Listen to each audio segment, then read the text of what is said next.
kesempatan ini. Sebelum kita memulai acara ini, marilah kita panjatkan puji dan syukur kehadirat Tuhan Yang Maha Esa, karena atas segala rahmat serta karunia-Nya kita dapat berkumpul di tempat ini dalam keadaan sehat dan akan mengadakan acara yaitu sosialisasi budaya positif di sekolah.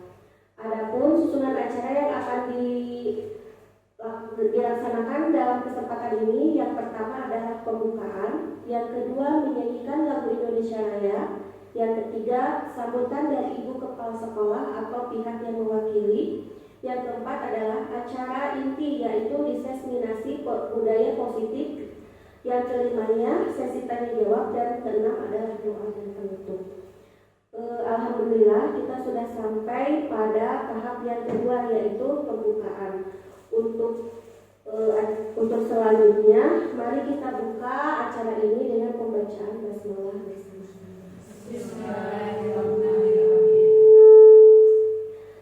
Adapun kita akan menginjak kepada acara kedua yaitu menyanyikan lagu Indonesia Raya. Kepada hadirin dimohon untuk berdiri.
Untuk selanjutnya adalah acara sambutan dari Ibu Kepala Sekolah atau dan yang akan diwakili oleh Ibu Sri Eka, wakil dari tempat itu.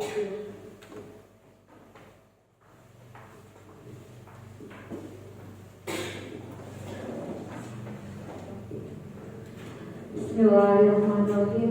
Assalamualaikum warahmatullahi wabarakatuh. Waalaikumsalam warahmatullahi wabarakatuh. Wassalatu wassalamu ala asrofil anbiya wal mursalin wa ala alihi wa sahbihi ajmain.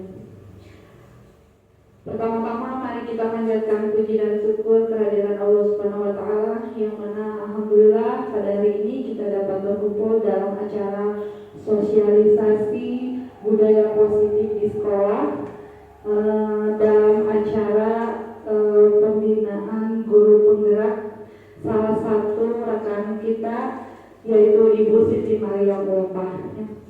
Semoga dalam acara ini kita semua bisa mengikuti jejak beliau. Bagi kita yang belum mengikuti program guru penggerak, bagi kita yang ingin merubah dunia pendidikan, bagi kita yang ingin menjadi seorang katalis perubahan untuk kedepannya, mari kita mengikuti program guru penggerak ini agar kita menjadi seorang guru yang bisa menjadi komunitas pembelajaran, yang bisa bisa menjadi fasilitator bagi rekan-rekan kita ya. Dan juga saya ucapkan terima kasih kepada rekan-rekan semuanya yang telah menyempatkan waktunya di sini untuk acara ini ya. Semoga dengan kita bekerja sama dengan rekan kita ini dapat meningkatkan rasa solidaritas kita ya.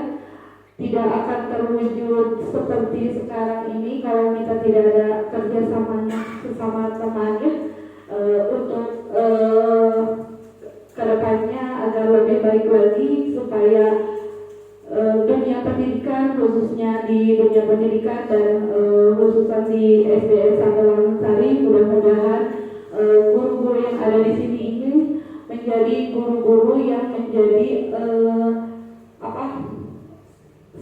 yang bisa ditiru oleh guru-guru lain, yang bisa memimpin guru-guru lain ya agar lebih maju ke depannya, yang bisa mengajak anak-anak kita itu menjadi anak-anak yang cerdas dan anak-anak yang ingin belajar sesuai dengan kebutuhan siswa, dan kita juga bisa mengajak siswa supaya siswa itu sesuai dengan keinginan belajar sesuai dengan kebutuhannya.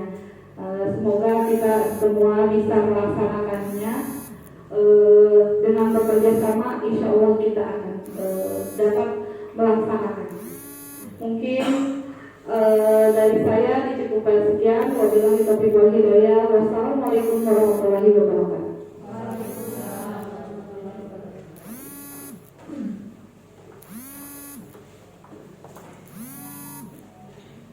Saya ucapkan terima kasih kepada Ibu Sri Eka SPD yang sudah memberikan sambutan. Adapun untuk acara selanjutnya adalah penyampaian materi mengenai diseminasi budaya positif yang akan disampaikan oleh Saudari Siti Maria Ulfah SPD, calon guru penggerak angkatan 11. Untuk mempersingkat waktu kepada pemateri, dipersilakan untuk memaparkan materi yang akan disampaikan. Bismillahirrahmanirrahim. Assalamualaikum warahmatullahi wabarakatuh. Alhamdulillah, puji dan syukur mari kita panjatkan kepada Allah Subhanahu wa taala. Berkat rahmatnya hari ini kita dapat berkumpul di acara sosialisasi budaya positif di sekolah. Di sini saya sebagai calon guru penggerak angkatan 11 akan menyampaikan dan sosialisasikan mengenai budaya positif di sekolah. Sebelumnya saya akan memperkenalkan terlebih dahulu fasilitator dan calon pengajar praktik yang mengampu saya selama kegiatan guru penggerak ini. Nah, saya fasilitator saya yaitu Ibu Tuti Alawiyah, kemudian pengajar praktik yang membimbing saya itu yaitu Ibu Santi Rahayu. Nah, ini merupakan sosialisasi budaya positif di sekolah. Peserta dari acara sosialisasi ini yaitu kepala sekolah dan guru SDN Lanang Sari, tempatnya di SDN 1 Lanang Sari. Latar belakang mengenai kegiatan sosialisasi ini yaitu pembelajaran di sekolah akan berlangsung dengan baik jika didukung dengan penerapan budaya positif. Dengan budaya positif akan terwujud pembelajaran yang berpihak kepada siswa, sehingga siswa bisa belajar dengan aman, nyaman, dan senang. Untuk mendukung terwujudnya budaya positif di sekolah, perlu adanya pembentukan keyakinan kelas dan penerapan segitiga restitusi di SDN 1 Lanang Sari. Oleh karena itu, perlu dilakukan sosialisasi tentang perbuatan keyakinan kelas dan penerapan segitiga restitusi bagi guru dan siswa di SDN Lanang 1. Nah, tujuannya supaya guru mendapatkan pemahaman mengenai keyakinan kelas dan segitiga restitusi, sehingga bisa diterapkan di sekolah untuk terwujudnya budaya positif. Kemudian, tolak ukur dari keberhasilan kegiatan sosialisasi ini yang pertama, guru memahami keyakinan kelas dan penerapan segitiga restitusi. Yang kedua, adanya poster dokumen keyakinan kelas yang dipajang setiap kelas. Yang ketiga, guru mampu menerapkan segitiga restitusi saat menangani permasalahan siswa dengan posisi kontrol sebagai manajer. Yang keempat, murid mampu menemukan solusi serta memiliki nilai kebajikan pada dirinya. Yang kelima, memiliki karakter profil pelajar Pancasila. Lini masa dari tindakan yang akan dilakukan. Yang pertama, saya membuat perencanaan terlebih dahulu. Kemudian yang kedua, membuat materi tentang budaya positif dalam bentuk slide PowerPoint. Yang ketiga, berkonsultasi dengan kepala sekolah dan supaya mendapatkan masukan dan mengatur jadwal sosialisasi ini. Yang keempat, bekerja sama dengan petugas sarana dan prasarana untuk mempersiapkan ruang presentasi. Yang kelima, melaksanakan sosialisasi dan presentasi. Yang keenam, refleksi kegiatan. Nah, dukungan yang dibutuhkan yaitu dukungan dari kepala sekolah dan rekan guru di sekolah agar saya bisa menerapkan budaya positif di sekolah ini. Yang kedua, sarana dan prasarana sebagai penunjang untuk menumbuhkan budaya positif di sekolah. Yang keempat, kita harus bekerja sama dengan orang tua wali atau siswa untuk membangun menerapkan budaya positifnya juga di rumah. Nah, ini masuk ya ke sosialisasi budaya positif di sekolah. Nah, berangkat dari filosofis pendidikan nasional menurut Ki Hajar Dewantara. Tujuan pendidikan menurut Ki Hajar Dewantara yaitu menuntut segala kodrat yang ada pada anak-anak agar mereka dapat mencapai keselamatan dan kebahagiaan yang setinggi-tingginya, baik sebagai manusia maupun sebagai anggota masyarakat. Jadi ya, Ki Hajar itu mengajak kita itu untuk menuntut murid kita, bukan menuntut anak untuk bisa, tapi kita itu harus membimbing, mengarahkan anak kita. Jangan hanya menuntut kamu harus bisa, kamu harus seperti, tapi kita arahkan anak kita supaya anak kita bisa mengikuti. Di sini guru sebagai pamong yang menghamba pada anak dengan memperhatikan kodrat alam dan kodrat zaman, dengan menjadikan kasih sayang sebagai ruhnya mendidik, teliti dalam mencari potensi yang dimiliki anak, adil dalam memperlakukan anak. Artinya adil di sini kita harus memperlakukan anak sesuai dengan potensi yang dimilikinya. Di sini kan tadi ada ya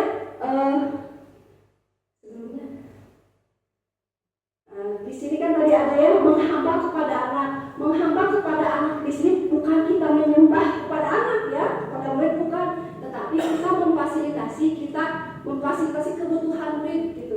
Murid menyesuaikan dengan kebutuhan murid. Jadi kita itu harus berpihak kepada murid ya. Nah, harus berpihak kepada siswa, memenuhi kebutuhan yang dibutuhkan oleh siswa. Misalnya siswa itu pandai dalam menyanyi, ya kita arahkan ke paduan suara atau menjadi penyanyi vokal, bukan malah menyalurkannya ke menggambar padahal dia tidak pandai. Nah, di sini merupakan suatu yang dinamakan menghamba kepada anak. Jadi disesuaikan dengan kebutuhan anak. Kemudian ketika kita mengajar juga ya, jangan sambil marah-marah. Misalnya kalau kita punya masalah dari rumah dibawa ke sekolah, nah itu akan mempengaruhi mood ketika kita mengajar ya.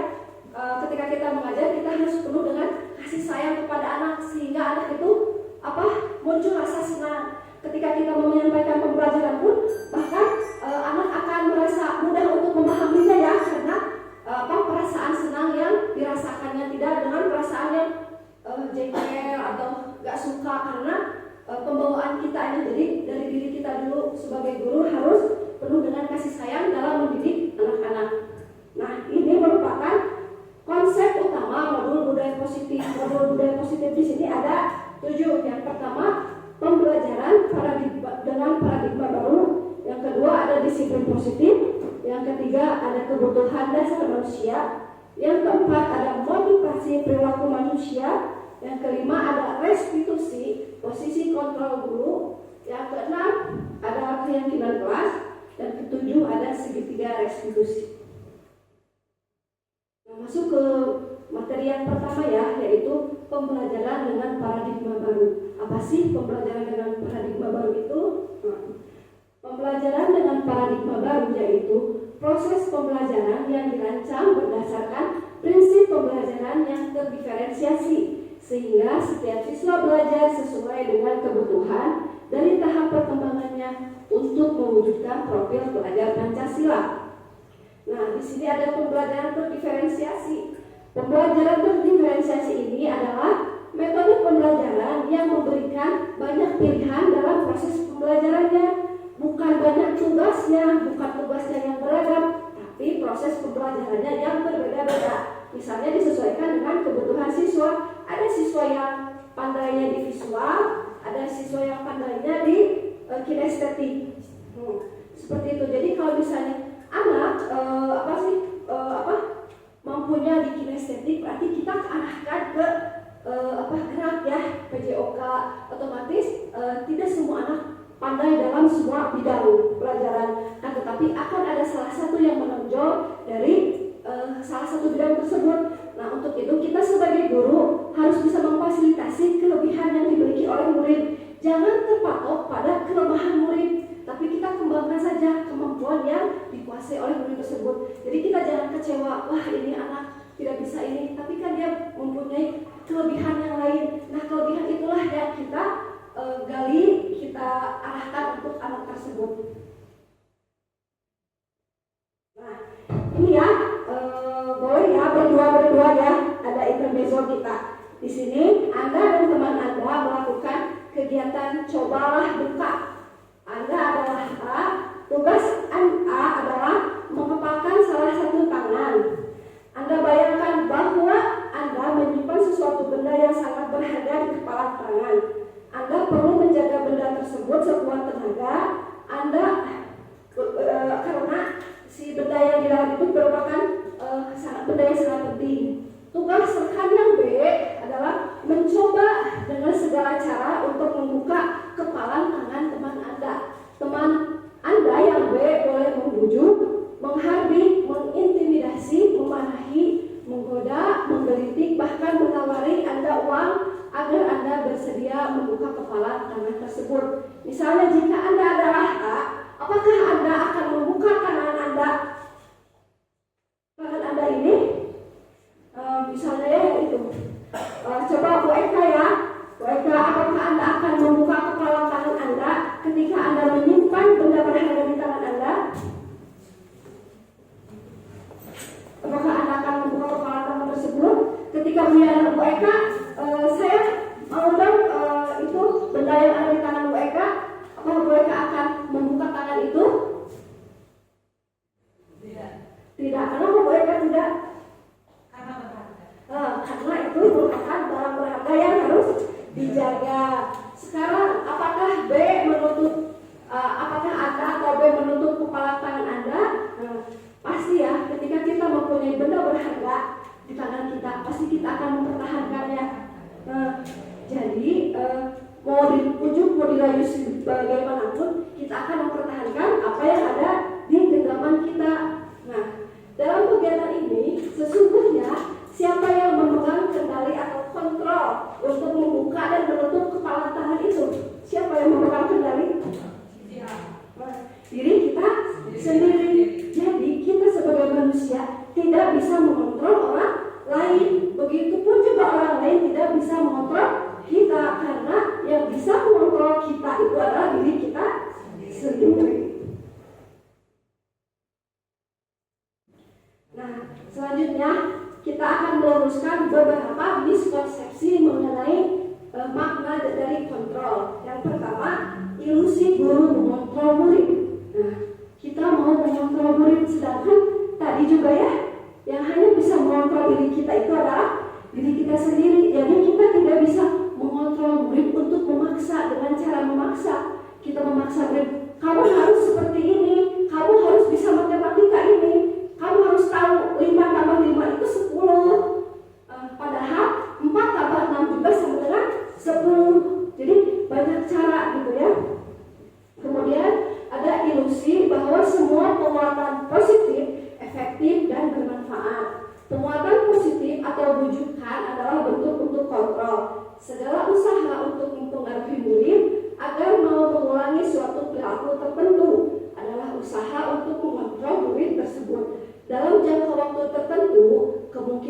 tersebut akan menyadarinya dan mencoba untuk menolak rujukan kita, atau bisa jadi murid tersebut akan tergantung pada pendapat sang guru untuk berusaha. Jadi kalau misalnya pun kita terus mengontrol, nanti murid kita pun akan terus ketergantungan kepada kita ya. Terus akan suatu saat akan menyadari, nah abi teh bernurut wae ka si ibu teh, padahal abi teh hoyong kieu. Nah itu secara tidak sadar ya, kita mengontrol ke murid itu. Selanjutnya, nah kemudian ada ilusi bahwa kritik membuat orang merasa bersalah dapat menguatkan karakter. Jadi kalau kita mengkritik orang lain, kritik itu akan membuat orang menjadi kuat. Padahal belum tentu ya, ketika kita mengkritik orang lain bisa saja jadi down dengan kritik yang kita, bukan kritik membangun, tapi malah kritik yang membuat seseorang tersebut menjadi down. Seperti itu. Kemudian ada ilusi bahwa orang dewasa memiliki hak untuk memaksa. Nah, banyak orang dewasa yang percaya bahwa mereka memiliki tanggung jawab untuk membuat murid-murid berbuat hal-hal tertentu. Apapun yang dilakukan dapat diterima selama ada proses kemajuan berdasarkan sebuah pengukuran kinerja. Pada saat itu pula, orang dewasa akan menyadari bahwa perilaku memaksa tidak akan efektif dalam jangka panjang dan sebuah hubungan permusuhan akan terbentuk. Di sini, bagaimana seseorang bisa berubah dari paradigma stimulus respon kepada pendekatan teori kontrol. Stephen mengatakan bahwa bila kita ingin membuat kemajuan perlahan, sedikit-sedikit ubahlah sikap atau perilaku Anda. Namun, bila kita ingin memperbaiki cara-cara utama kita, maka kita perlu mengubah kata acuan kita. Ubahlah bagaimana Anda melihat dunia, bagaimana Anda berpikir tentang manusia, ubahlah paradigma Anda, skema pemahaman dan penjelasan aspek-aspek tertentu tentang realitas. Nah, jadi di sini ada stimulus respon namanya dan teori kontrol. Stimulus respon itu realitasnya kebutuhan kita itu sama semuanya ya. Padahal pada teori kontrol kebutuhan itu setiap orang itu kita berbeda-beda. Jadi kita harus merubah cara pandang kita bahwa kebutuhan setiap orang itu berbeda-beda, tidak sama. Selanjutnya, nah, masuk ke materi yang kedua, yaitu tentang disiplin positif. Kira-kira ketika kita mendengar kata disiplin, apa sih yang terlintas? Apa? Patuh, tertib, taat pada aturan. Nah, padahal ya betul ya, tadi ya banyak yang terlintas, kebanyakan akan menghubungkan kata disiplin dengan teratur, tertib, patuh pada aturan. Kata disiplin juga sering dihubungkan dengan hukuman, padahal itu sesuatu yang sangat berbeda. Nah, dalam budaya kita, makna disiplin dimaknai sebagai sesuatu yang dilakukan seseorang pada orang lain untuk mendapatkan kepatuhan. Kita cenderung menghubungkan kata disiplin dengan ketidaknyamanan. Nah, makna disiplin sesungguhnya, disiplin itu berasal dari bahasa Latin yang bahasa Latin disiplina, yang artinya belajar. Disiplin adalah kemampuan kita memerintah dan menguasai diri sendiri untuk memilih tindakan yang penuh tanggung jawab sesuai dengan nilai-nilai yang kita hargai tanpa terperintah oleh orang lain. Jadi kita bisa membedakan mana yang boleh kita kerjakan, mana yang tidak boleh kita lakukan. Seperti itu arti dari makna disiplin, bisa membedakan mana yang salah, mana yang benar, mana yang boleh dikerjakan, mana yang tidak boleh dikerjakan. Masuk yang ke materi yang ketiga, yaitu kebutuhan dasar manusia. Pada dasarnya kebutuhan dasar manusia itu ada 5: penguasaan, bertahan hidup, kasih sayang dan rasa diterima, kesenangan dan kebebasan.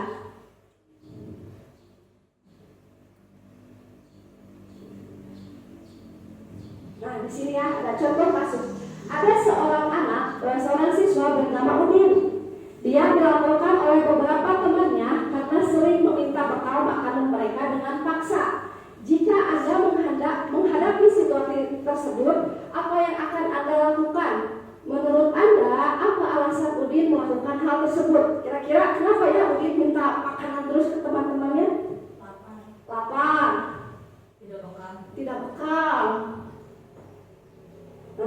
Iya betul ya, itu bukan tidak makan, dia butuh makan, berarti dia butuh bertahan untuk hidup. Tadi tidak bekal, berarti dia butuh sama ya bertahan hidup. Dia kebutuhan dasarnya bertahan hidup. Nah, dalam ini, langkah yang sesuai dengan penerapan disiplin positif adalah mencari alasan Udin melakukan tindakan tersebut supaya mengetahui kebutuhan mana yang ingin Udin penuhi.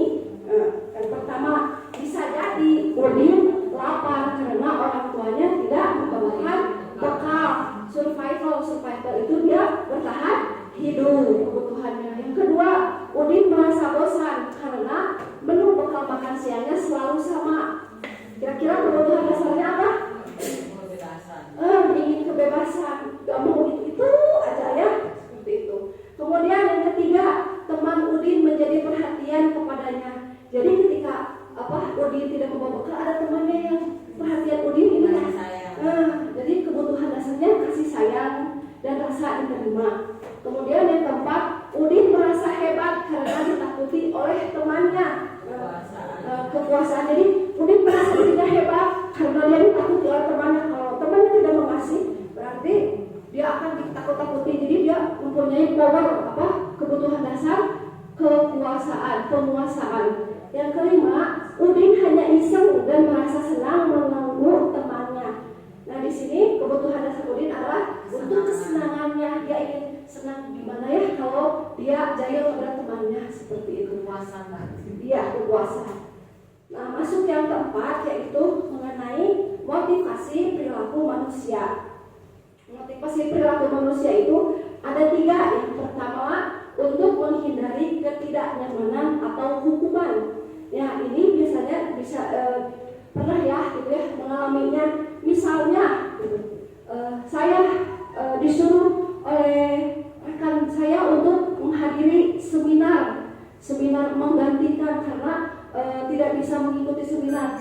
Karena untuk menghindari ketidaknyamanan dengan teman, maka saya pun mau gitu. Jadi itu merupakan faktor eksternal, motivasi eksternal dari luar, karena saya menghindari ketidaknyamanan dengan teman. Padahal itu merupakan motivasi yang paling rendah, seperti itu ya. Jadi untuk menghindari ketidaknyamanan, jadi saya lakukan gitu. Jadi itu bukan merupakan motivasi dari dalam diri saya sendiri untuk melakukannya, tapi karena ingin menjauhi ketidaknyamanan atau hukuman dari teman sendiri, seperti itu. Yang kedua, untuk mendapatkan imbalan atau penghargaan dari orang lain. Jadi ketika kita melakukan sesuatu, kita itu melakukannya karena hanya ingin dipuji dan menerima imbalan. Misalnya kita disuruh merapat, nanti dikasih ongkos misalnya 100.000. Nah seperti itu. Nah itu merupakan motivasi untuk mendapatkan imbalan atau penghargaan dari orang lain. Itu juga merupakan motivasi eksternal. Jadi bukan dari dalam diri sendiri, tapi dari orang lain, karena kita menginginkan sesuatu. Nah yang ketiga ada untuk menjadi orang yang mereka inginkan dan menghargai diri sendiri dengan nilai-nilai yang mereka percaya. Orang dengan motivasi ini akan menjadi orang yang seperti apabila saya melakukannya, mereka melakukan suatu karena nilai-nilai yang mereka yakini dan hargai. Mereka mau melakukan karena mereka ingin menjadi orang yang melakukan nilai-nilai yang mereka yakini tersebut. Ini adalah motivasi yang akan membuat seseorang memiliki disiplin positif, karena motivasi perilakunya bersifat internal atau dari dalam diri sendiri. Nah ini merupakan motivasi yang muncul dari dalam diri sendiri, kesadaran diri sendiri. Misalnya kita sebagai guru kita wajib bersekolah itu datang tepat waktu. Nah bukan karena ingin mendapatkan penghargaan dari kepala sekolah atau menjauhi hukuman, tetapi itu merupakan kewajiban kita sadar sendiri gitu ya. Itu muncul motivasi dari dalam diri sendiri untuk bertanggung jawab bahwa kita sebagai guru harus mencontoh kepada murid-murid kita, harus mencontoh dengan datang tepat waktu. Jadi bukan mengharapkan imbalan dari orang lain atau mengharapkan pujian, tetapi itu merupakan kesadaran dari kita untuk menjadi manusia yang lebih baik. Nah, ini ya, ada juga studi kasus banyak. Iva kurang menguasai pelajaran matematika, sehingga pada saat pembelajaran tersebut berlangsung, dia lebih banyak terdiam diri atau menggambar di buku pelajarannya. Pada saat guru matematikanya, Pak Seno, menanyakan pertanyaan, Iva menjadi gugup dan tak sengaja menjatuhkan tasnya dari kursi, serta tiba-tiba menjadi gagap pada saat berupaya menjawab. Seluruh kelas pun tertawa melihat perilaku Iva yang berbicara tergagap dan terkejut tersebut. Pak Seno pada saat itu membiarkan teman-temannya menertawakan Iva yang tergagap dan malu luar biasa, dan malahan meminta Iva untuk maju ke depan dan berdiri di depan kelas sambil menunjuk hidungnya karena tidak bisa menjawab pertanyaan Pak Seno. Kelas semakin gaduh, anak-anak pun tertawa melihat Iva di depan kelas memegang ujung hidungnya. Nah, yang pertama ada pertanyaannya, apakah Anda setuju dengan tindakan Pak Seno kepada Iva? Tidak. Kenapa tidak? Karena mempermalukan Iva. Kemudian Membiarkan temannya menertawakan. Membiarkan teman-temannya menertawakan Iva. Apakah perilaku guru seperti Pak Seno itu harus kita contoh? Tidak. Seperti betul ya. Menurut Anda tindakan Pak Seno terhadap Iva adalah sebuah hukuman atau konsekuensi? Kira-kira itu merupakan hukuman atau konsekuensi kepada Iva dari tadi Pak Seno? Iya, betul ya, hukuman. Kenapa hukuman? Karena hukuman itu bersifat spontanitas, jadi tanpa adanya kesepakatan di antara kedua belah pihak. Jadi karena itu tidak ada kesepakatan antara Iva dan Pak Seno ya, tiba-tiba langsung dihukum. Jadi tadi itu merupakan hukuman karena hukuman itu bersifat spontanitas tanpa adanya kesepakatan dari kedua belah pihak. Nah, ini menunjukkan identitas gagal dan identitas sukses. Di sini ada hukuman. Hukuman itu sesuatu yang menyakitkan harus terjadi. Betul ya? Tadi ya, Iva mendapatkan perlakuan yang menyakitkan dengan cara dipermalukannya oleh gurunya. Itu merupakan hukuman. Sedangkan konsekuensi itu sesuatu yang harus terjadi. Konsekuensi itu jadi dia tahu kalau dia berbuat demikian ada konsekuensi yang akan dia lakukan. Sedangkan restitusi itu merupakan suatu pilihan. Hukuman itu membuat anak merasa tidak nyaman. Konsekuensi itu membuat tidak nyaman murid dalam jangka waktu pendek. Sedangkan restitusi itu merupakan untuk menguatkan murid ya, anak dalam jangka panjang. Seperti itu.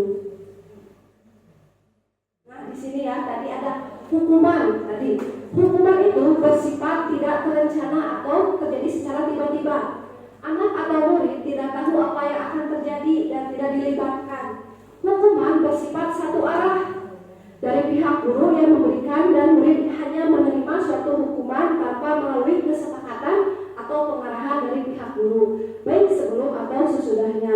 Hukuman yang diberikan bisa berupa fisik maupun psikis. Murid atau anak akan disakiti oleh perbuatan atau kata-kata, itu merupakan hukuman ya. Kemudian ada konsekuensi. Sementara disiplin dalam bentuk konsekuensi itu sudah terencana atau sudah disepakati, sudah dibahas dan disetujui oleh murid dan guru. Umumnya bentuk-bentuk konsekuensi dibuat oleh pihak guru atau sekolah.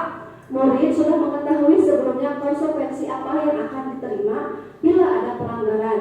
Pada konsekuensi, murid tetap dibuat tidak nyaman untuk jangka waktu pendek. Konsekuensi biasanya diberikan berdasarkan suatu data yang umumnya dapat diukur. Misalnya, setelah 3 kali tugas yang tidak diselesaikan pada waktu batas yang diberikan, atau murid melakukan kegiatan di luar pembelajaran, misalnya mengobrol, maka murid tersebut akan kehilangan waktu bermain dan harus menyelesaikan tugas karena ketertinggalannya. Peraturan dan konsekuensi yang mengikuti ini sudah diketahui sebelumnya oleh murid. Sikap guru di sini senantiasa hanya memonitor murid. Jadi konsekuensi ini, murid sudah tahu ya tanpa melibatkan murid sudah tahu apa yang akan dia terima jika dia melanggar sesuatu. Jadi ada konsekuensi yang harus diterima oleh murid. Misalnya ketika murid tahu ya masuk ke sekolah itu jam 7, sedangkan murid masuk jam 7 lebih 15 menit, berarti keterlambatan murid itu adalah 15 menit. Dia tahu konsekuensinya, dia harus tinggal 15 menit lebih lama ketika teman-temannya istirahat untuk menyelesaikan tugasnya. Jadi tambah lagi waktu 15 menit yang lain istirahat, sedangkan dia mengerjakan ketertinggalan tugasnya. Itu merupakan konsekuensi yang sudah diketahui oleh anak. Nah, kemudian ada yang namanya restitusi. Nah, di sini restitusi di sini adalah menciptakan kondisi bagi murid untuk memperbaiki kesalahan mereka sehingga mereka bisa kembali pada kelompok mereka dengan karakter yang lebih kuat. Restitusi juga merupakan proses kolaboratif yang mengajarkan murid untuk mencari solusi masalah mereka dan membantu murid berpikir tentang orang seperti apa yang mereka inginkan dan bagaimana mereka harus memperlakukan oleh orang lain. Jadi restitusi di sini kita itu mencari solusi jalan keluar masalah yang dihadapi oleh murid kita. Misalnya tadi ya contohnya ada murid kita yang terlambat ke sekolah. Kita bertanya kepada murid, kira-kira solusi apa ya yang harus kamu lakukan agar kamu tidak terlambat lagi besok ke sekolah? Otomatis kan siswa itu mencari solusi ya. Oh iya Bu, mungkin solusinya saya akan waker gitu ya, membuat pengingat di jam gitu, sehingga saya tidak kesiangan. Selain itu kalau misalnya pengingat dari HP, siapa lagi yang bisa mengingatkan? Oh iya, saya tidak akan begadang atau tidur terlalu malam supaya besok tidak kesiangan ke sekolah. Itu merupakan solusi yang dicari oleh murid sendiri. Jadi restitusi ini kita mencari solusi bersama dengan murid kita tanpa menyalahkan gitu, seperti itu. Sehingga nanti murid kita menjadi tahu ya apa yang harus dia perbuat, apa yang harus dilakukan supaya tidak kesiangan lagi ke sekolah. Nah, yang kelima ini ada restitusi posisi kontrol guru. Nah, di sini Dian Bos dalam bukunya mengemukakan bahwa guru perlu meninjau kembali penerapan disiplin di ruang-ruang kelas mereka selama ini. Apakah telah efektif? Apakah berpusat? Apakah memerdekakan dan memandirikan murid? Bagaimana dan mengapa? Melalui serangkaian riset dan berdasarkan teori kontrol, William berkesimpulan ada 5 posisi kontrol yang ditetapkan oleh seorang guru, orang tua ataupun atasan melalui kontrol. Kelima posisi tersebut adalah, ada posisi kontrol guru di sekolah. Yang pertama sebagai pembentuk, yang kedua sebagai pemuat rasa bersalah, yang ketiga sebagai teman, yang keempat sebagai pemantau, dan yang kelima sebagai manajer. Nah, di sini saya mempunyai cuplikan ya contoh-contoh perilaku posisi kontrol guru.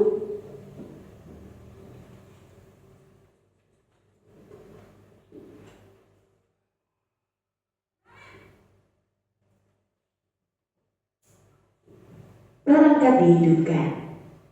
Modern dokter sedang mencari bantal. Mode aus. Bu, saya... Apa coba? Alasan kamu apa lagi? Kapan sih kamu tidak terlambat? Malas sekali ya kamu jadi anak. Saya... Dasar pemalas. Gak kapok-kapok sih kamu. Sudah berapa kali terlambat? Sana, kamu keliling lapangan basket 2 kali. Kenapa saya harus keliling lapangan basket, Bu? Kenapa? Kamu melawan ibu? Berani-beraninya jawab. Sudah terlambat, masih berani jawab pula. Sekarang, keliling lapangan basket 5 kali sekalian. Biar kapok. Cepat. Pergi sana ke lapangan basket. Posisi penghukum biasanya berbicara dengan nada tinggi, menghardik, menunjuk-nunjuk, menyakiti, dan menyindir. Hukuman bisa berupa fisik maupun psikis. Ibu dan bapak guru hebat. Dampak yang terjadi pada murid ketika guru berada pada posisi penghukum adalah murid cenderung akan memberontak, bahkan menyimpan dendam.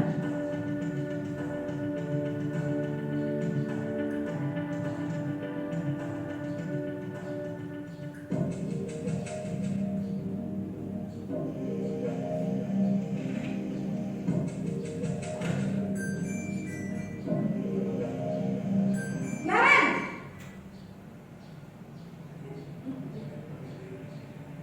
Selamat pagi, Bu. Naren, kamu kenapa terlambat lagi, nak? Ya Tuhan, Naren, kamu senang ya bikin ibu susah ya? Kalau kamu terlambat lagi, nanti ibu yang ditegur bapak kepala sekolah, nak. Disangka ibu tidak bisa membina kamu. Duh, gimana ini? Maaf, Bu. Duh, Gusti Naren, kamu suka ya kalau ibu ditegur bapak kepala sekolah? Terus, sekarang ibu harus tulis apa ini di buku absen? Ini kamu sudah sering terlambat loh. Ibu harus apa coba? Maaf, Bu. Maaf sekali. Ya sudah, lain kali jangan bikin ibu susah lagi ya, nak ya. Ibu tidak akan kuat lagi kalau kamu begini terus. Bisa jantungan kalau ibu tegur bapak kepala sekolah. Sana cepat ke kelas. Maaf ya, Bu.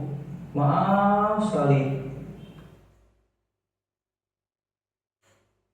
Posisi pembuat rasa bersalah berbicara dengan nada tenang, cenderung lembut. Namun kata-kata yang diutarakan membuat murid merasa menjadi orang yang gagal, memandang buruk dirinya sendiri, merasa tidak berharga, dan tidak sanggup membahagiakan orang lain. Ketika guru mengambil posisi pembuat rasa bersalah, murid akan menganggap dirinya yang bersalah dan ia akan menyimpan emosi negatif tersebut di dalam dirinya.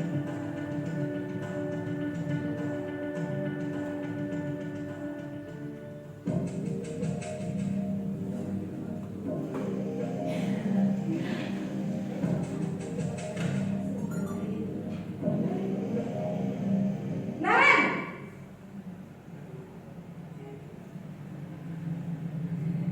Selamat pagi, Bu. Wah, sudah jam berapa ini, nak? Terlambat lagi ya, sayang. Iya, Bu. Habis ibu saya lupa membangunkan saya, Bu.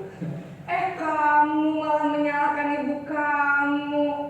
Kamu bukannya anak yang larinya paling kencang. Kok terlambat sih? Iya, Bu. Saya memang terlambat bangun tadi. Jadi, biarpun saya lari kencang, tetap gak kekejar, Bu. Ya sudah sana. Nanti lain kali larinya lebih kencang lagi ya. Biar gak terlambat lagi. Bikin seneng ibu. Demi ibu. Bisa kan? Bisa lah, Bu. Ya sudah sana masuk kelas. Ibu beresin urusan absen kamu. Kamu ini ada-ada saja. Dalam posisi teman, guru berbicara dengan nada suara ramah, akrab, cenderung bersenda gurau untuk menjaga suasana tetap santai. Murid akan merasa senang, aman, dan akrab dengan guru. Identitas yang tercipta adalah identitas sukses atau berhasil. Namun, perlu diingat, karena ini masih dorongan eksternal, maka ada faktor ketergantungan dari murid kepada orang tertentu. Di sini guru aksennya, sehingga di lain waktu murid bisa berperilaku baik, namun hanya kepada orang-orang tertentu saja.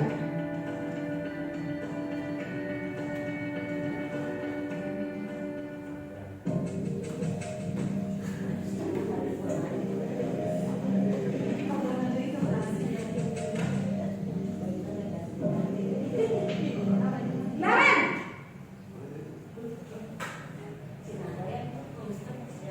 Selamat pagi, Bu. Naren, apa peraturan sekolah kita tentang jam berapa kita harus masuk sekolah, nak?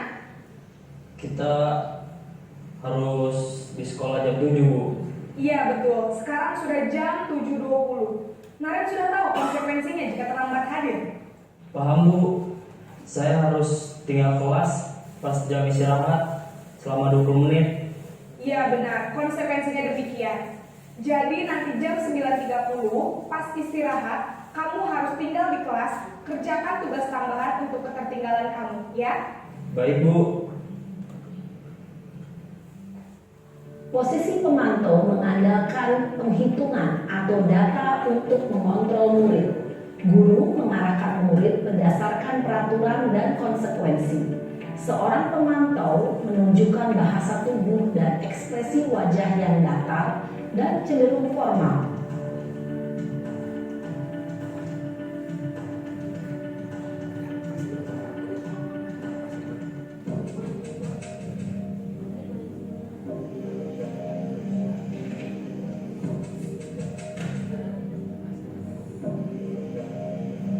Naren,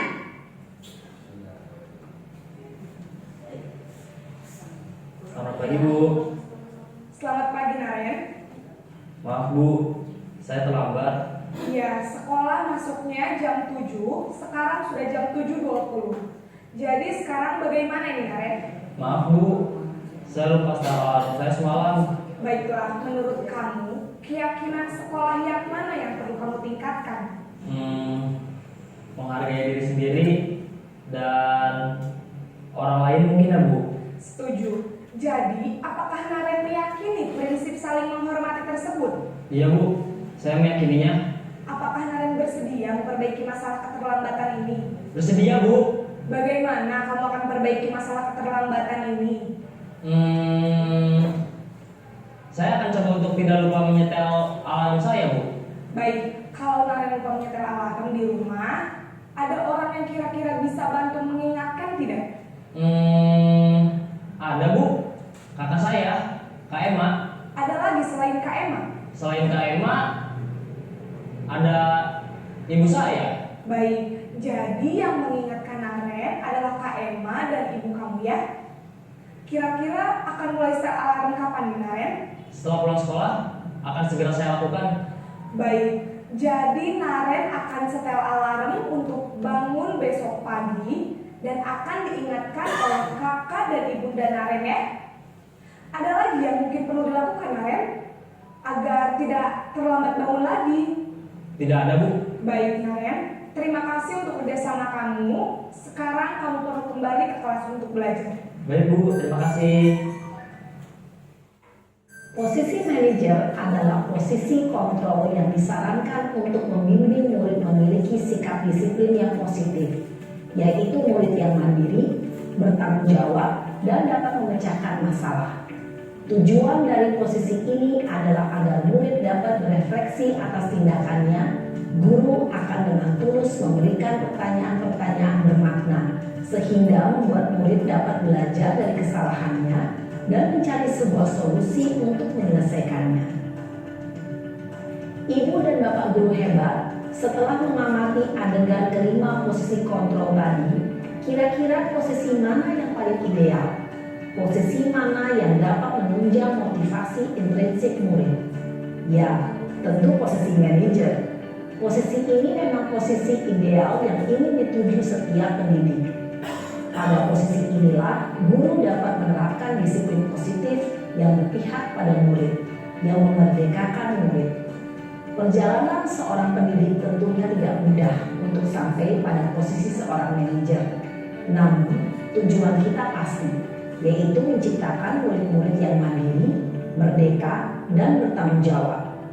Semoga penggambaran 5 posisi kontrol yang telah diperlihatkan ini dapat menjadi ajang refleksi bagi kita semua, agar dapat terus mengasah dan menerapkan disiplin positif yang memerdekakan murid.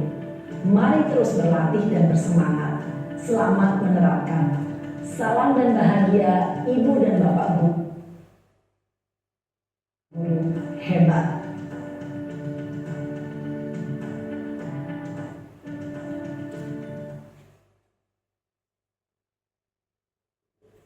Nah, tadi itu kan merupakan posisi kontrol ya, posisi kontrol yang ideal untuk kita sebagai guru, yaitu adalah posisi kontrol sebagai manajer. Tentunya kita juga ya pernah mungkin ya sebelum melihat tayang ini kita pernah menjadi guru yang penghukum, pemantau, membuat rasa bersalah, dan jadi guru sebagai teman ya.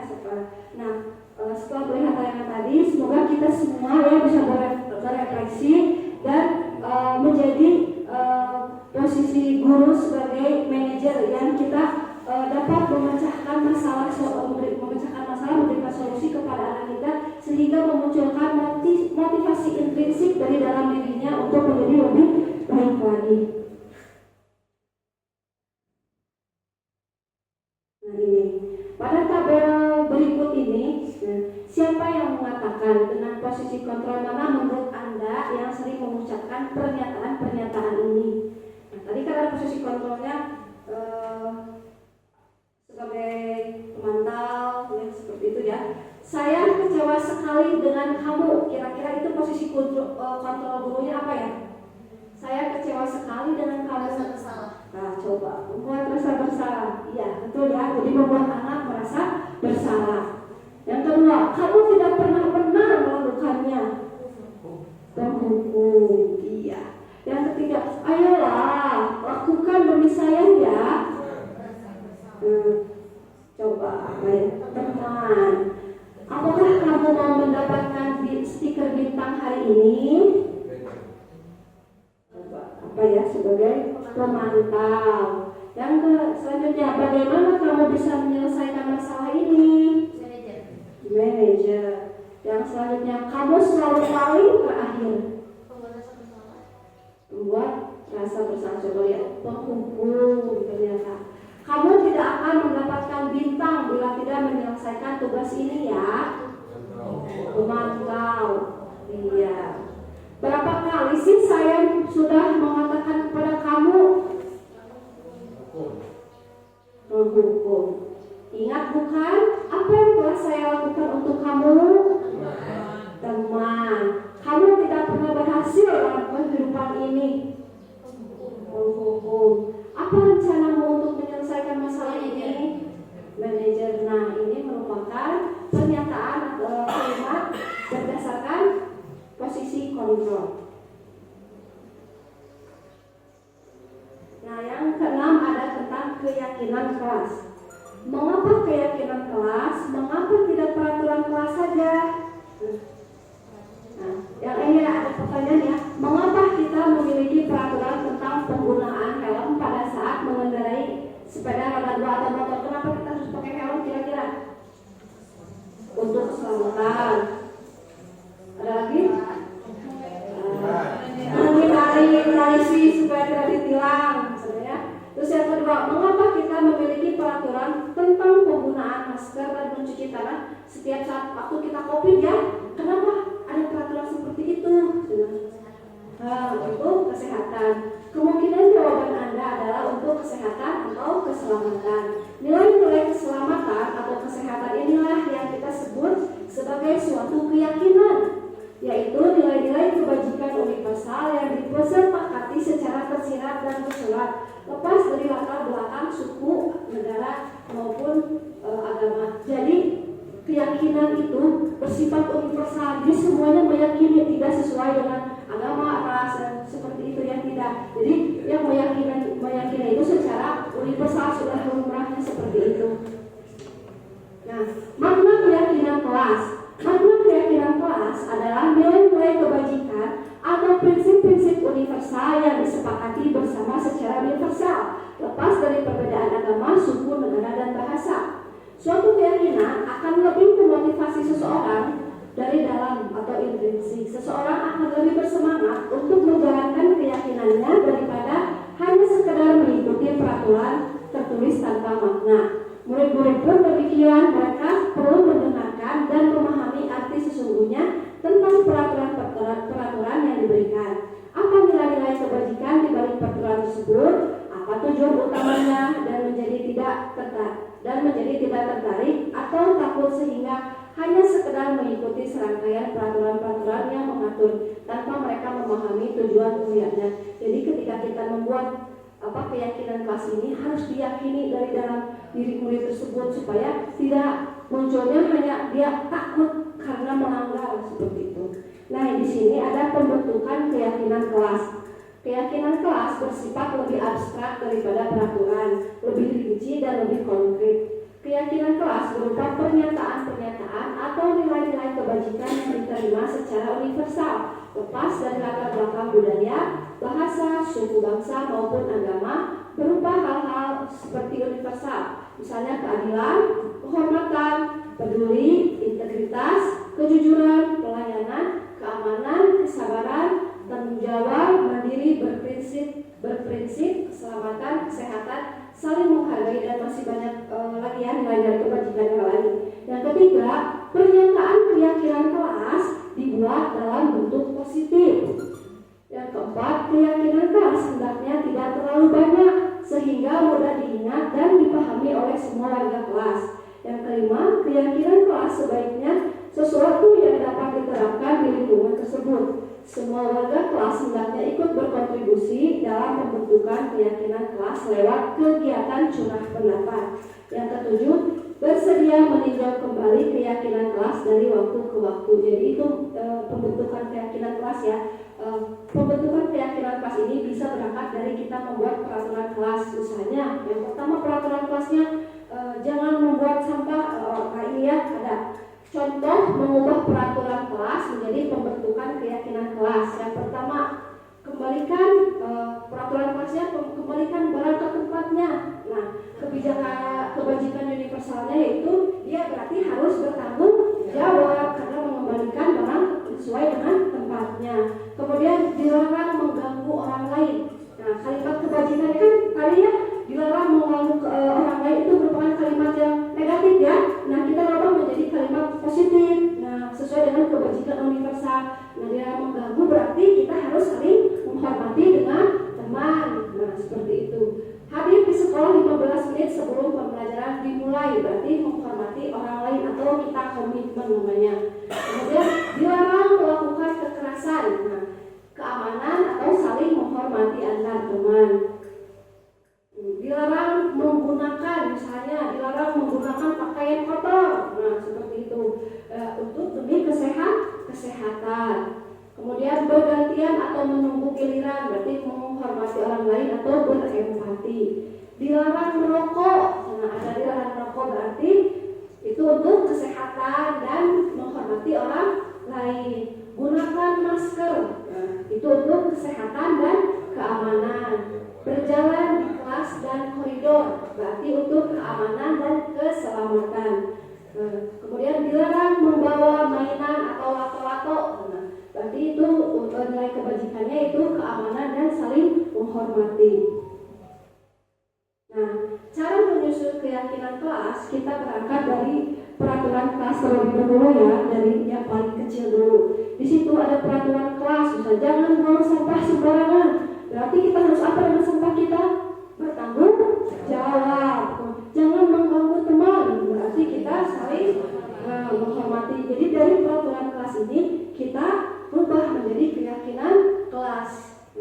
Kemudian ketika keyakinan kelas sudah terbentuk, maka akan terciptalah lingkungan positif. Setidaknya di dalam ruangan kelasnya sendiri. Setelah tercipta lingkungan positif di ruangan kelasnya, maka akan muncullah budaya positif. Jadi sudah terbiasa melakukan perbuatan yang positif tersebut.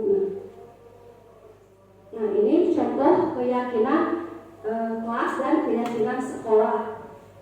Misalnya ini ada hasil keyakinan kelas 5. Bertanggung jawab mengerjakan tugas piket. Berarti dia harus bertanggung jawab supaya kelasnya bersih ya dengan piket. Kemudian bersikap jujur. Yang ketiga, bersikap tenang saat pelajaran berlangsung. Berarti pengen ngobrol sama umami guru nuju terangkeun. Kemudian bersikap sopan dan menghormati guru. Keempat, saling tolong menolong. Yang kelima, hidup rukun dengan teman. Itu kan dari asalnya peraturan kelasnya jangan berantem dengan teman. Berarti kita harus hidup rukun dengan teman. Dirubah ya jadi ke kalimat positif. Seperti itu. Nah, ini ya materi yang terakhir ada segitiga restitusi. Segitiga restitusi adalah segitiga restitusi ini adalah suatu proses dialog yang dijalankan oleh guru atau orang tua agar dapat menghasilkan murid yang mandiri dan bertanggung jawab dengan menciptakan kondisi bagi siswa agar memperbaiki kesalahan mereka sehingga mereka bisa kembali pada kelompok mereka dengan karakter yang lebih kuat. Maka guru memposisikan diri pada posisi manajer dengan mengembangkan motivasi intrinsik pada siswa dengan cara: 1. Membantu siswa menjadi lebih memiliki tujuan, disiplin positif, dan memulihkan dirinya setelah melakukan kesalahan. Yang kedua, membantu siswa untuk jujur pada diri sendiri dan introspeksi dampak dari kesalahannya. Yang ketiga, memberikan penawaran bukan paksaan. Jadi kita memberikan solusi ya, beberapa cara, bukan dengan cara dipaksa seperti itu. Nah, ini merupakan contoh segitiga restitusi. Segitiga restitusi itu dimulai dengan menstabilkan identitas. Di sini menstabilkan identitas, semua orang pasti pernah melakukan kesalahan. Kamu bukan satu-satunya orang yang pernah melakukan ini. Kemudian kita validasi tindakan yang salahnya. Kamu tentu punya alasan mengapa melakukan itu. Apakah ada cara yang lebih efektif untuk mendapatkan apa yang kamu butuhkan? Nah, itu memvalidasi tindakan yang salah. Yang terakhir yaitu menanyakan keyakinan. Keyakinan kelas apa yang telah kita sepakati? Kamu ingin menjadi orang seperti apa? Nah, itu merupakan contoh segitiga restitusi. Di sini juga ada ya cuplikan mengenai segitiga restitusi. Nah, ini tadi ada tahapan segitiga restitusi. Yang pertama, menstabilkan identitas. Tadi juga ya, berbuat salah itu tidak apa-apa, tidak ada manusia yang sempurna. Saya juga pernah melakukan kesalahan seperti itu. Jadi kita menstabilkan identitas, bukan malah menyalahkan apa yang diperbuat oleh siswa tersebut. Kemudian yang kedua ada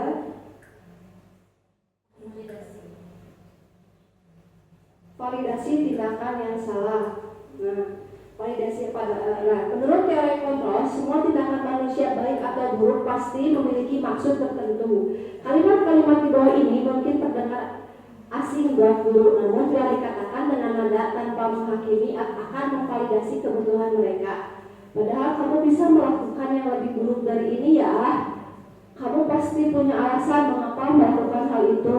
Ya, seperti ini kita memvalidasi tindakan yang salah. Kalau kita tolak anak yang sedang berbuat salah, dia akan tetap menjadi bagian dari masalah. Namun bila kita memahami alasannya melakukan sesuatu, maka dia akan merasa dipahami. Contohnya, misalnya ada teman yang berantem ya, ada murid kita yang berantem, kita validasi, kenapa kamu sampai memukul temanmu?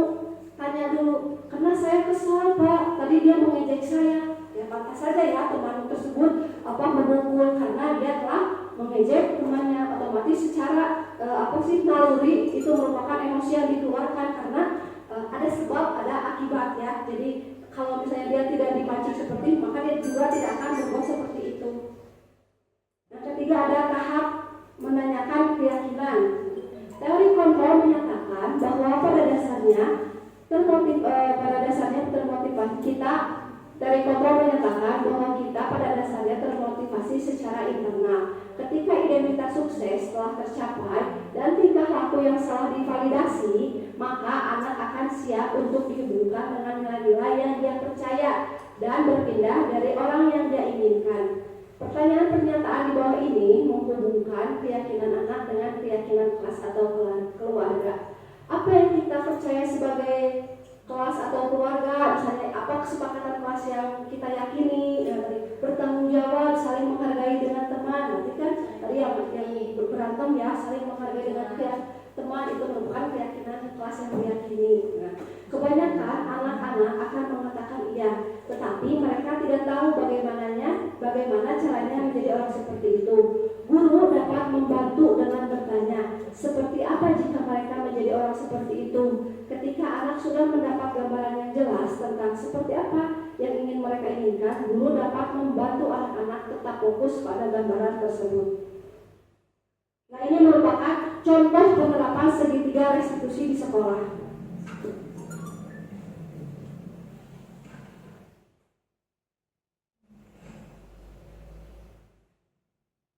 Siang Sarah. Siang Pak. Sudah lama nggak ketemu Sarah. Kenapa hari ini ada di sini? Kesel Pak, kesel banget. Masa aku dikatain tukang fitnah Pak? Ya aku marah lah. Aku balik katain Eka di depan kelas. Kesel banget. Oh begitu.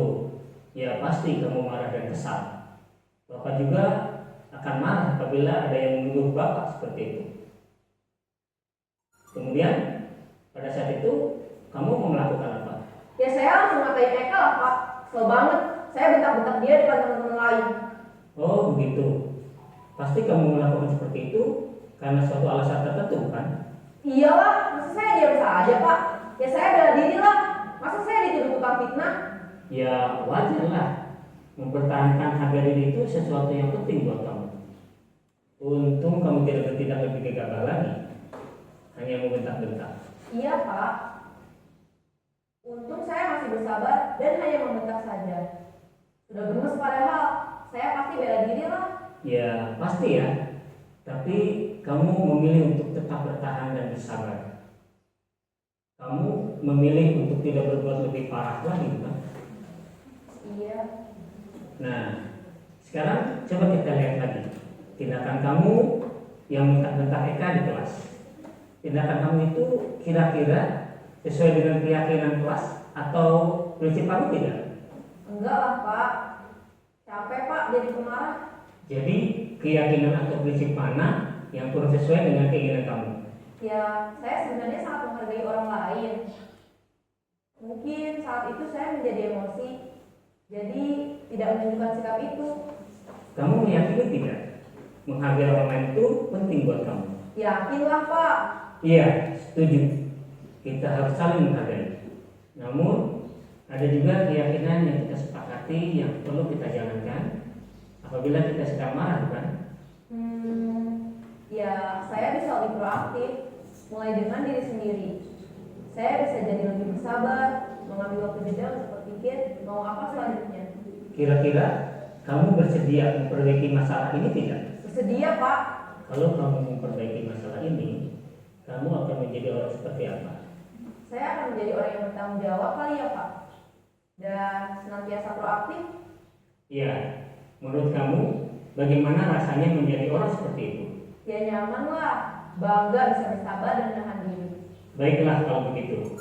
Yuk kita pikirkan bagaimana memperbaiki masalah ini.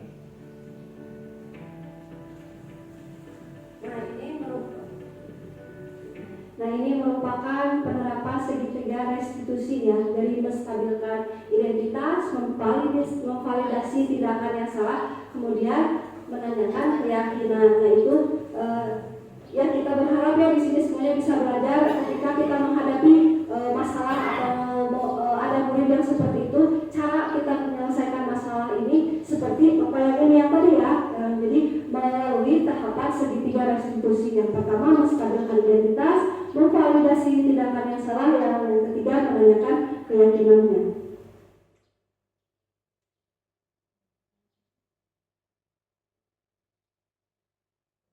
Tahap segitiga restitusi. Hal-hal yang perlu diperhatikan dalam segitiga restitusi. Yang pertama, perilaku yang salah perlu dikaitkan dengan nilai-nilai keyakinan yang telah disepakati atau dituju.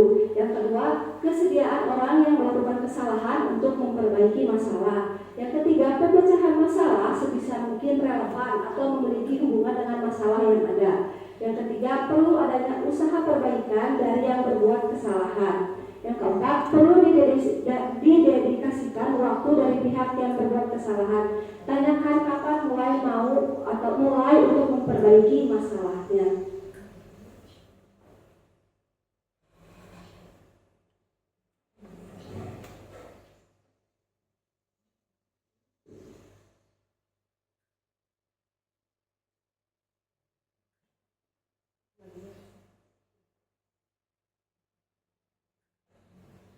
Nah ini ya, ada 3 tahapan. Jika permasalahannya ringan, maka tidak perlu melakukan tahap segitiga restitusi secara berurutan. Kita dapat dengan langsung menanyakan keyakinan kelas apa yang telah kita sepakati dengan mengajukan pertanyaan bermakna. Diharapkan 1. Murid menjadi lebih kuat secara pribadi. Dua, membuka wawasan murid agar dapat menyelesaikan permasalahannya sendiri. Yang ketiga, murid semakin percaya diri, mandiri, dan merdeka. Seperti itu. Oh iya, hari Senin ke Kota Tua, naik kuda membawa pepaya. Terima kasih hadirin semua sudah berkenan mendengarkan saya. Sekian pemaparan dari saya mengenai sosialisasi budaya positif di sekolah. Terima kasih. Assalamualaikum warahmatullahi wabarakatuh. Saya kembali lagi kepada beberapa.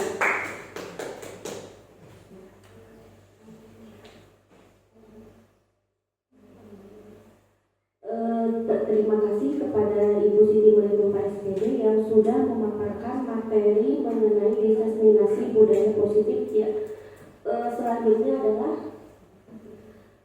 acara terakhir adalah doa dan tutup yang akan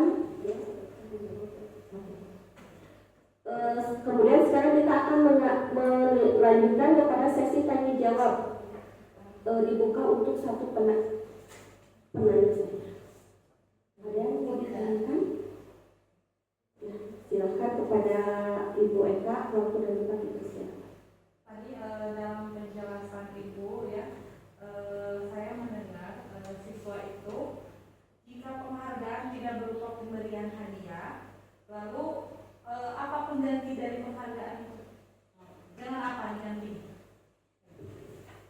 Baik ya, tadi pertanyaannya jika penghargaan itu tidak boleh berupa hadiah, maka diganti oleh apa gitu ya. Sedangkan anak-anak gitu ya, motivasinya itu pengennya diberi hadiah baru dia semangat seperti itu ya. Nah, penggantian penghargaan ini, jadi kalau kita membiasakan kepada anak seperti itu ya, jadi dengan memberikan penghargaan diberi hadiah baru dia mau, berarti dia tidak dalam diri siswa itu tidak terbentuk motivasi dalam dirinya ya, tetapi itu merupakan motivasi dari luar gitu, karena hanya ingin mendapatkan hadiah maka dia mau gitu, seperti itu.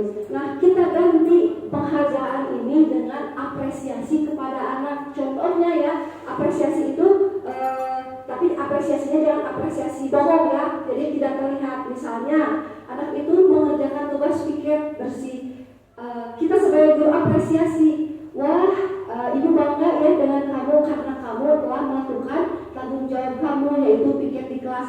Tidak dengan wah kamu hebat, seperti itu apresiasi. Bukan seperti itu, hebat dalam hal apa? Jadi apresiasi pun harus apresiasi yang jelas seperti itu. Jadi kalau misalnya penghargaan tadi ya, kalau penghargaan dengan cara memberikan hadiah, berarti yang lain itu semua siswa kita itu termotivasinya hanya untuk mendapatkan hadiah saja, bukan ingin menjadi orang yang lebih baik menurut dari dalam dirinya seperti itu. Jadi sebisa mungkin jika kita ingin memberikan penghargaan kepada anak, ubahlah penghargaan itu dengan apresiasi positif kepada anak seperti itu. Apakah terjawab, Bu? Terima kasih. Iya, terima kasih. Terima kasih kepada Ibu Siti Malikumpa yang sudah menjawab pertanyaan dari Ibu Eka. Acara selanjutnya adalah acara doa yang akan dipimpin, doa dan tutup. Marilah kita sama-sama menutup acara ini dengan pembacaan hamdalah.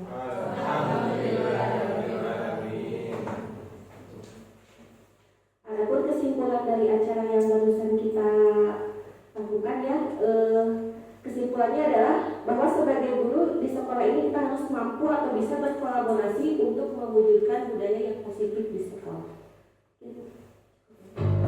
Assalamualaikum warahmatullahi wabarakatuh.